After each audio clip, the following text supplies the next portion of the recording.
always had a fascination with machinery, whether it be aeroplanes that dropped atom bombs or telephone boxes or oil refineries. And I suppose at early OMD we wrote, I guess, love songs to these inanimate objects.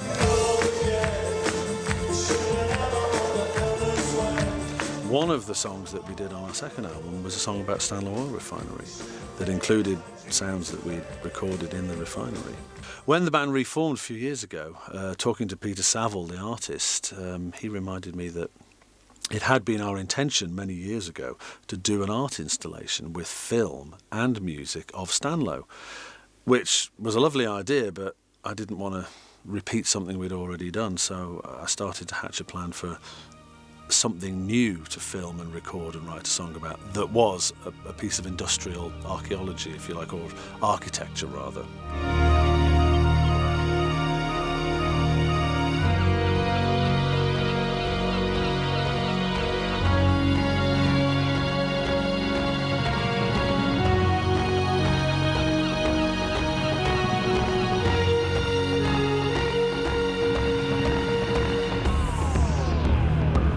Obviously, Peter Saville and I are not filmmakers, so we got involved with Hamby Haralambous, a filmmaker from Liverpool. I was working with Andy on some backdrop films for an OMD reunion world tour.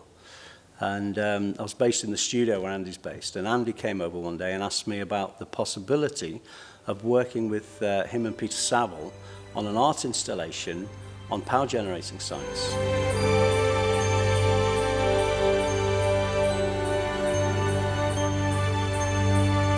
So the Energy Suite is 5 pieces of music, 5 films, all based on different power generating sites around the northwest.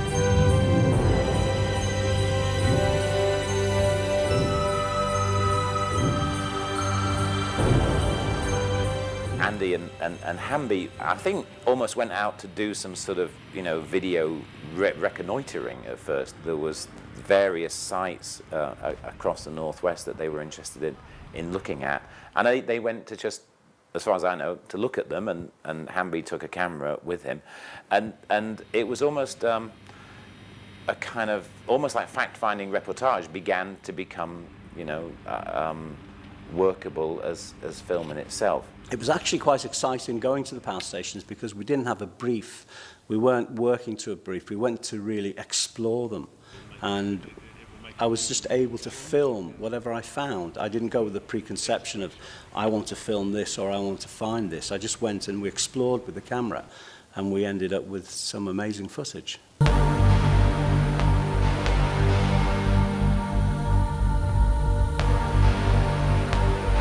The external architecture is fascinating of these places, but we normally just experience it from a distance because we don't usually get up close to these places. So even seeing the exteriors up close, that in itself I think is quite fascinating.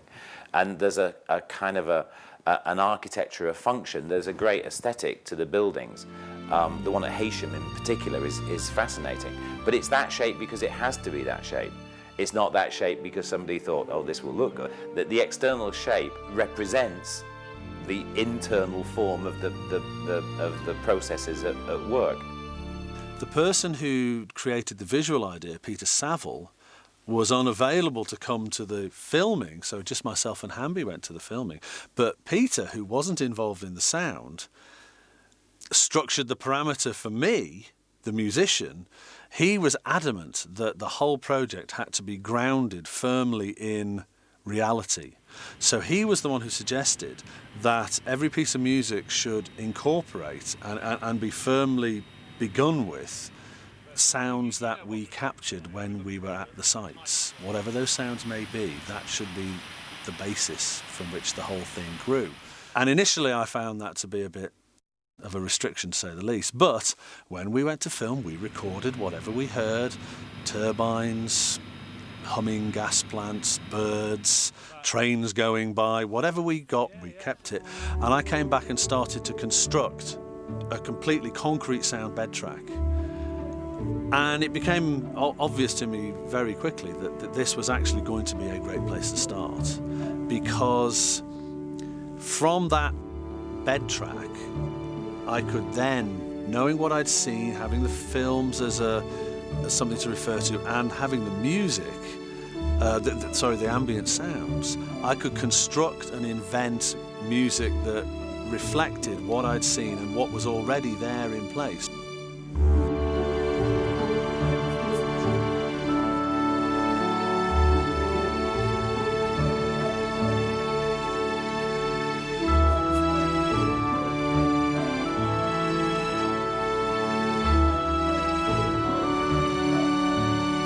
Initially, the Energy Suite was going to be for the International Festival in Manchester, but the space that was offered just wasn't big enough.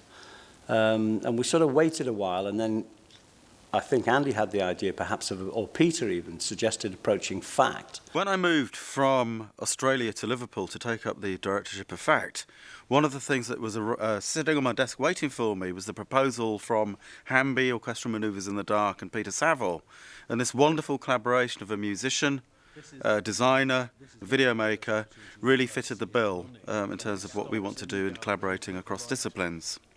Now, likewise, great brand OMD, really loved in the city, and of course much further beyond, good association, and it fitted into our sound art show Ding Dong, and it was good timing. Of course, in terms of how that then developed into the collaboration with the Royal Liverpool Philharmonic Orchestra, leading into the production of the DVD of the concert, was an extension of that notion of how you can make an art form exist in one context, and then transfer that into an electronic or digital environment, which is at the heart and centre of FACT's interest. When it actually came to be shown, we became very excited about what we could do to promote it. And we talked about, on the opening night, having Andy, or OMD, perform with an orchestra. We thought perhaps we could perform at the Philharmonic, film it, broadcast it on the walls of FACT in the Phil. I saw the Energy Suite at the opening of the installation down at FACT. And it struck me immediately that the music involved could easily be transcribed onto an orchestra. I subsequently met Andy McCluskey, and we started talking about that, and he had had exactly the same thought. Now, joining together to make a concert, of course, the Energy Suite is only 25 minutes. So I thought, well, let's transcribe some of the great OMD songs and make up the rest of the concert. Andy was very much on side with that because he had thought that the orchestral palette of the group's sounds would fit very well with the orchestra. I introduced Andy to 4 composers living in the city region, and he worked with them. And I think in the end, these are not just transcriptions or arrangements, these are real adaptations and transformations, which makes the joining of these genres together absolutely unique. We cheekily approached the Philharmonic Orchestra because I thought it would be interesting to see what it would sound like with the really extreme juxtaposition of the recorded turbine noises and a real orchestra set against each other to see what would come out.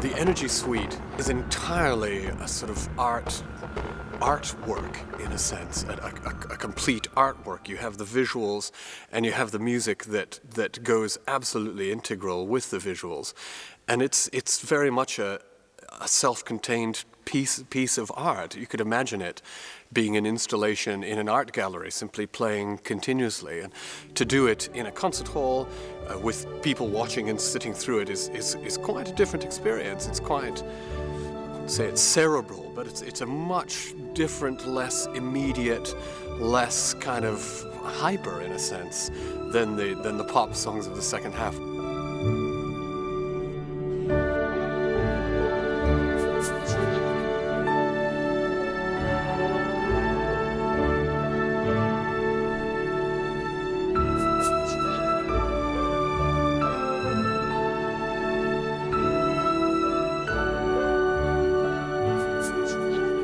my role to be sure that in the midst of this, that Paul and Andy feel comfortable. They still feel it's their product. They don't feel in any way like somebody's suddenly taken over their baby and taken it away and dressed it up in clothes that they really don't recognize and really don't like.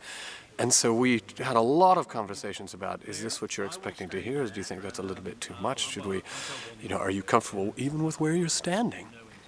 Are you able to hear the cues that are so important to you to get your pitches and to know when to come in? And, because it's also an anomaly of every orchestral stage in the world that when you stand at the front, some of the instruments you can hear better than others.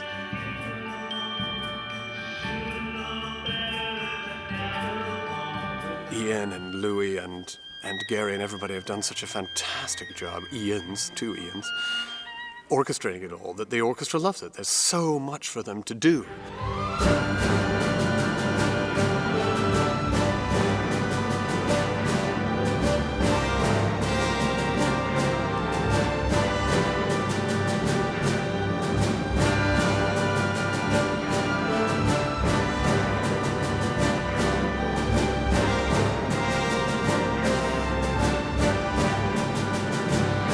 It wasn't a case that we had to write new music or create anything new. We had to just create an orchestral realization of what was already there. But we had a much bigger sound palette to draw from.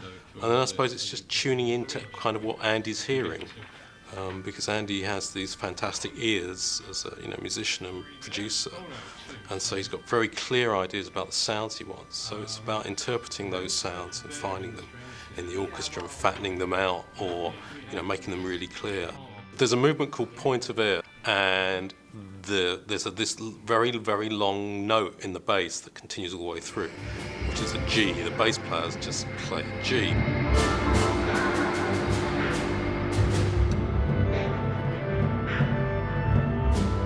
It could be because the power station actually generates a hum, which is a G. It also could be based upon the fact that Andy's a bass player and he clearly likes playing G. He likes to hold on to that note.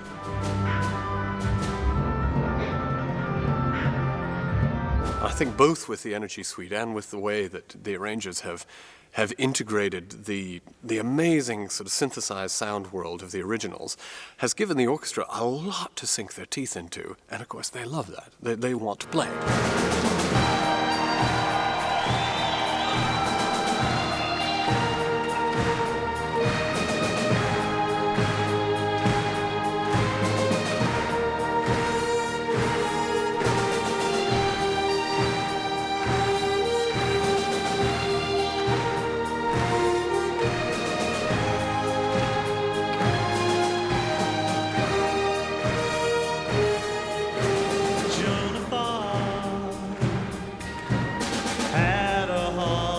One of the issues that you often get when you get a rock or a pop group playing with an orchestra is where you're going to strike the compromise. And too often you see bands who probably are so far out of their comfort zone that they retreat back into it.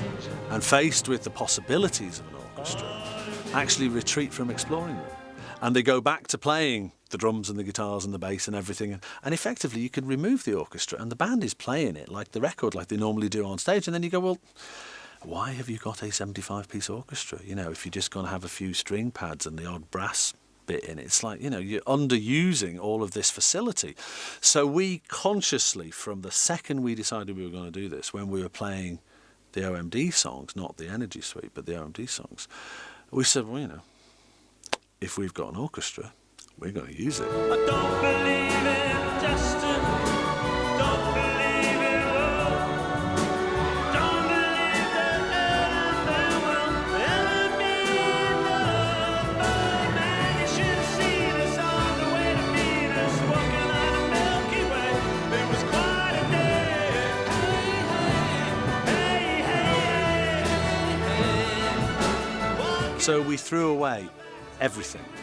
We just said, right, take away everything and let's reconstruct from the ground up using all of the orchestral instruments. We're not going to have our own drum kit, we're not going to have a computer, a sequencer, try to avoid a bass guitar, try to avoid the synthesizers. How would the orchestra deconstruct and then reconstruct these songs in a completely new soundscape? And that has been the challenge for the arrangers. The other arranger, Ian Stephens, and I basically had 17 or 18 songs that we needed to work on, and we used the very, very highly technical system of allocating the songs by actually going down. Ian did one, I did number two, Ian three, me four, and alternating all the way down till we got to the bottom, the exception of the one that Ian had cherry-picked before I got on the scene. What then happened is that the music gets transcribed, and basically I put it into an orchestral format. What's happened in the past with other guys I've worked with is that we just tend to send stuff to them, but with Andy he actually comes in, we play it through, we discuss, and then when it's signed off, that's the only point when he gets the finished item, at which point I then have to finalise the orchestration so that it's in a fit state for an orchestra to play.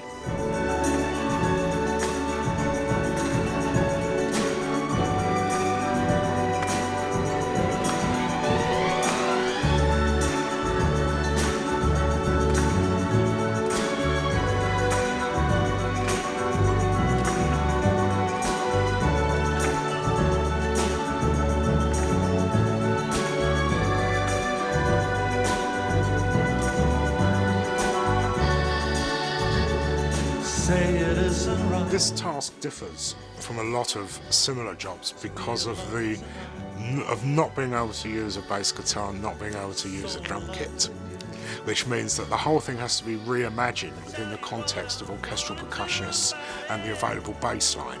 So the fact that I'm not is actually quite an interesting sort of manoeuvre. It's an orchestral manoeuvre, in fact. The way that OMD conceived the tunes originally, with such a sort of elaborate soundscape, really, you would call it, is perfect to translate to an orchestra. Sick and tired, and I don't know why. Skin and bone won't touch the sky. Sex and lies can't bring me down. 'Cause I sold my soul all over town. And it's all on review, and I don't know what to do.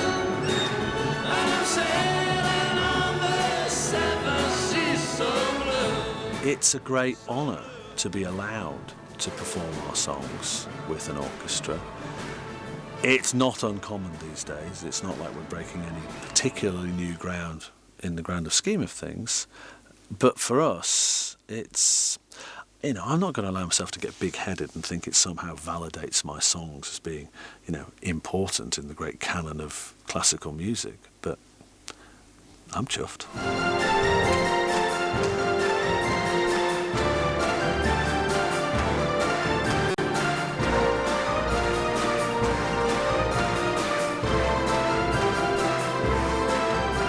It's 8:50, that's the time that it's always been. We got your message on the radio, conditions normal and you're coming home.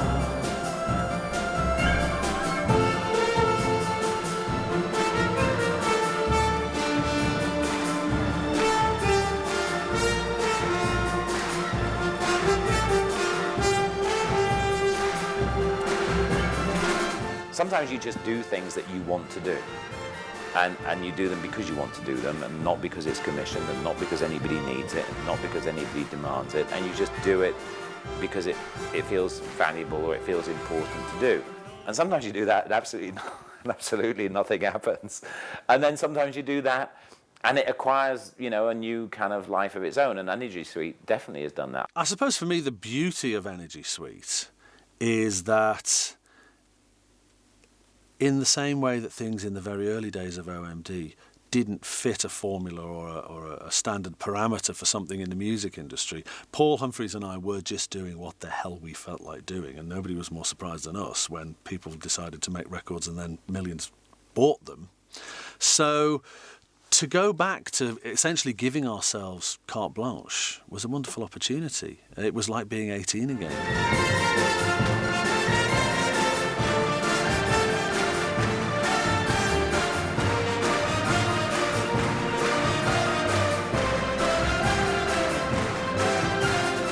There was no initial plan to make a record of it. There was certainly not going to be wondering whether Radio 1 were going to be playing it or who was going to buy it or blah, blah, blah. It was just, let's just do it. Let's do this piece of art. When we began on this project, none of us knew what we were going to create. And sometimes when you do something, it's a big fluster and a big excitement, and it's released and then it's gone. I think with the Energy Suite, we created it. And I think it's got a long, it's very interesting to lots of different people in lots of different ways. And it seems to be creating this whole life of its own. And it's a very beautiful thing. And I was very proud to be involved with it. It was to some extent, you know, an indulgence, but just something that Hamby was interested to do, that Andy felt motivated to do, that I was fascinated to see where it could go and to rediscover this idea. From when Andy and I first met, you know, there was no commercial context for it, and we just did it because we felt like doing it. Nobody was paying for it, nobody was asking for it, nobody was setting a deadline apart from McCluskey, who likes to crack whips. So it's actually great when there's something that you've done because you wanted to do it that then actually does find a sort of sense of place for itself. It's brilliant.